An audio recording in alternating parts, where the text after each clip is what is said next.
ध्यान करने के लिए क्या किसी विशेष तैयारी की आवश्यकता है? या फिर किसी विशेष स्थान की आवश्यकता है या विशेष मुद्रा की आवश्यकता है? तो ध्यान करने के लिए इन सब में से किसी भी चीज़ की कोई आवश्यकता नहीं है। परंतु ध्यान की अवस्था तक पहुँचने के लिए उस अपने मन को जो हर समय कूद-फान में लगा है, जो 24 घंटे कुछ-कुछ कर रहा है, उस मन को 1 घंटे, आधे घंटे, 15 मिनट या कुछ घंटों के लिए जब हम स्वयं में केंद्रित करना चाहते हैं, तो उस केंद्रीकरण के लिए हमें कुछ चीज़ों की आवश्यकता होती है, कुछ मुद्राओं की आवश्यकता होती है, शांति से आँख मूंद कर बैठने की आवश्यकता होती है। अब कहाँ पे बैठें? यदि कि स्थान की बात करते हैं, तो देखिए स्थान के लिए ये आवश्यक नहीं है कि आप किसी नदी के किनारे, पहाड़ के किनारे, बहुत सुंदर बाग में, बहुत अच्छा उपवन में आप बैठें और वहाँ ध्यान करें, क्योंकि ये है तो बहुत अच्छा, बट ये सर्वसुलभ नहीं है, ये सबको नहीं प्राप्त हो सकता। तो इसके लिए आपको क्या करना है कि आप जिस जगह पे हैं, जिस घर में रह रहे हैं, वहीं पे अपने लिए स्थान बना लीजिए। और सबसे अच्छी बात भी है, वहाँ आपका ध्यान बहुत आसानी से, सहजता से आप ध्यान को प्राप्त हो सकते हैं। उसका कारण है क्योंकि उस जगह से आप बहुत अच्छी तरीके से परिचित हैं। वहाँ आप अपनी सुविधा-असुविधा का विशेष प्रबंध कर सकते हैं। अब बहुत सारे लोगों को लगेगा कि ध्यान के लिए अलग से एक कक्ष होना चाहिए, अलग से एक नियम स्थान होना चाहिए, तो ये भी संभव नहीं है क्योंकि भारत में बहुत बड़ी जनसंख्या ऐसे घरों में रहती है जहाँ छोटा-सा घर है, बहुत सारे लोग रह रहे हैं, पूरा परिवार रह रहा है, तो हर व्यक्ति के लिए एक अलग-सा कक्ष उपलब्ध हो सके, यह संभव नहीं है। आपको बस इतना करना है कि जो जिस भी जगह पे आप रह रहे हैं, बस वहाँ पे अपने लिए कुछ घंटों के लिए या कुछ मिनटों के लिए, जितना आप सहज हो सके उतनी देर के लिए बस अपने लिए एक कोना उपलब्ध कराना है। तो ये ऐसा भी हो सकता है कि ब्रह्म मुहूर्त में जब उस घर में सभी लोग सो रहे हैं, उस समय आप उठें और शांति से अपना एक आसन लगाएँ। आसन के लिए आप कोई भी सूती या ऊनी क्योंकि बहुत ही उपयुक्त रहता है, ऊनी वस्त्र बहुत अच्छा है।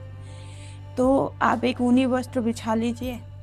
अपने शरीर को थोड़ा सुख देने के लिए किसी दीवार के सहारे होकर बैठेंगे तो और अच्छा रहेगा, क्योंकि प्रारंभ में अभी आपको इतना अभ्यास नहीं है कि आप आराम से ही अपने शरीर को पूरा सीधा कर लें, आपकी मेरुदंड को पूरी सीधी करके आराम से कुछ घंटों के लिए बैठ सकें। तो इसके लिए आप दीवार का सहारा रख सकते हैं।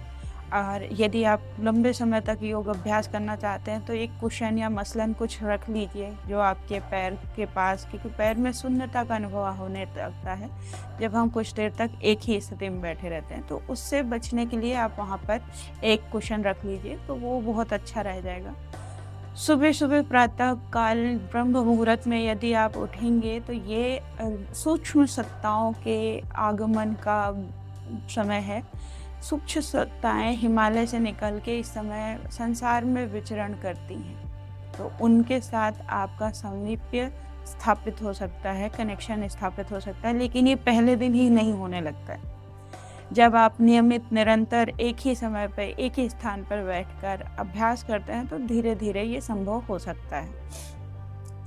दूसरी चीज़ है कि जहाँ पे सब लोग की आवाजाही है, बहुत सारे लोग चलायमान हैं, उस समय यदि आप बैठकर योग करेंगे तो ये संभव नहीं हो पाएगा, क्योंकि जैसे हमने कहा कि हमारी प्रकृति ही चलायमान है। हम हर समय कुछ न कुछ सोचते रहते हैं, और ऐसे में यदि कोई हमारे आस-पास भी गतिशील रहेगा तो हमारा मन उनके साथ इधर-उधर भागता रहेगा और हम ध्यान में नहीं बैठ पाएँगे। तो इसलिए स्थान का चुनाव एकांत में करें, ऐसे समय पर करें जिस समय आप शांति प्राप्त कर सकते हैं, आपको शांति प्राप्त हो सकती है। आप अपने घर के किसी कोने में बना सकते हैं, यदि आप बहुत भाग्यशाली, आपके पास एक पूरा कमरा है, तो आप वहाँ पे उसको आप अपने ध्यान कक्ष के तौर पर बना सकते हैं। और ध्यान के लिए कुछ नहीं करना है, बस शांत होना है और स्वयं को देखना है। कोई विशेष म्यूज़िक बैकग्राउंड में चले ये आवश्यक नहीं है, मंत्र चलें, मंत्रों का जाप करें, जप करें, इसकी सबकी कोई आवश्यकता नहीं है।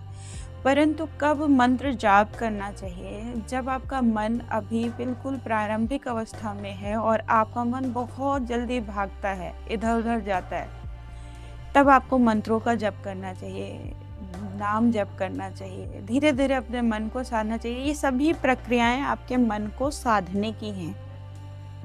हमारा मन इतना चंचल है कि वो किसी भी एक स्थान पर कुछ समय के लिए भी नहीं ठहरता है। तो हम उसके एक आलम्बन के तौर पर एक मूर्ति की स्थापना कर सकते हैं। उस मूर्ति के सभी अंगों को हम अपनी बंद आँखों के ज़रिए देख सकते हैं। जिससे हमारा जो मन है ना, वो यहाँ-वहाँ जाने की जगह एक स्थान पर धीरे-धीरे केंद्रित होने लगेगा। मूर्ति की जो व्यवस्था की गई थी, वो भी इसी उद्देश्य के साथ की गई थी कि हम अपनी चेतना को एक स्थूल चेतना के साथ जोड़ें और अपनी चेतना को शांत करें, स्थिर करें, उस मूर्ति के ज़रिए शांत करें।